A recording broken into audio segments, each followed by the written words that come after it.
আমরা কি শুধু টাকার জন্য বাঁচি? আমরা সবাই পাই একইভাবে জীবন শুরু করি। ছোটবেলায় কেউ বলে না বড় হয়ে মানুষ হও। আমরা শুনি ভালো পড়াশোনা করো, ভালো চাকরি পাও, আর ভালো টাকা ইনকাম করো। কিন্তু প্রশ্ন হলো, এই জীবনের শেষ লক্ষ্য কি সত্যি শুধু টাকা? আমরা সকালবেলা ঘুম থেকে উঠি টাকার চিন্তায়, দিনভর কাজ করি টাকার জন্য, রাতে ঘুমাতে যাই আগামীকালের ইনকাম নিয়ে চিন্তা করে।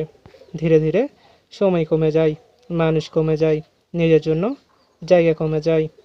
আমরা বলি সময় নাই, কিন্তু সত্যিটা হলো আমরা সময়টা টাকার কাছে বিক্রি করে দিয়েছি। একবার ভেবে দেখো, শেষ কবে তুমি কিছু না ভেবে চুপচাপ বসেছিলে? শেষ কবে টাকা ছাড়াও নিজেকে সফল মনে হয়েছিল?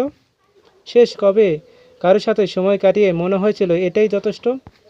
আমরা এমন এক দুনিয়ায় ঢুকে গেছি যেখানে মানুষের মূল্য নির্ধারণ হয় তার ইনকাম দিয়ে। কম টাকা মানে কম সম্মান, বেশি টাকা মানে বেশি গুরুত্ব। কিন্তু মানুষ কি সত্যিই একটা সংখ্যায় মাপা যায়? শুধু হাঁটার শব্দ, বাতাসের আওয়াজ, শহরের শব্দ, অথবা জানালার বাইরে তাকিয়ে থাকা? টাকা দরকার, এটা অস্বীকার করার উপায় নাই। কিন্তু প্রশ্নটা টাকা নিয়ে না, প্রশ্নটা নিয়ন্ত্রণ নিয়ে। আমরা কি টাকাকে ব্যবহার করছি নাকি টাকা আমাদের ব্যবহার করছে? আমরা কি বাঁচছি নাকি শুধু টিকে আছি? জীবনে শুধু ইনকামের হিসাব না, জীবন হলো সময়, মানুষ আর নিজের সাথে শান্তিতে থাকা।